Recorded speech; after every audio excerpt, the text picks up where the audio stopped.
आजची तारीख म्हणजे राष्ट्रवादीच्या स्थापना दिवसाची तारीख। मात्र हा दिवस राष्ट्रवादीसाठी एका वेगळ्या अर्थानं भावनिक क्षण बनलाय।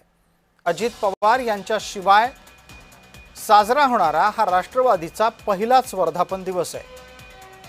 मुंबई आणि नवी दिल्लीमध्ये साधेपणानं ध्वजारोहण संपन्न झालंय। नवी मुंबईमध्ये छगन भुजबळ आणि इतर मान्यवर नेत्यांच्या उपस्थितीत, तर नवी दिल्लीमध्ये सुनेत्रा पवार यांच्या उपस्थितीमध्ये ध्वजारोहण करण्यात आलं। अनेकांना वाटतं की आम्ही हे केलं पण आम्हाला तुम्ही दिलं नाही, आम्ही ते केलं आम्हाला दिलं नाही। काय होतं, प्रत्येकानं जे आहे आपलं काम करीत राहिलं पाहिजे। पदं कमी असतात, कार्यकर्ते कष्ट घेणारे खूप खूप असतात, सगळ्यांना काही मिळतं अशातला भाग नाही। पण पक्ष जो आहे प्रत्येकाला न्याय देण्याचा प्रयत्न मात्र आज ना उद्या ना परवा हा करतच असतो। म्हणून सगळ्यांनी जे आहे एकजुटीनं काम करा।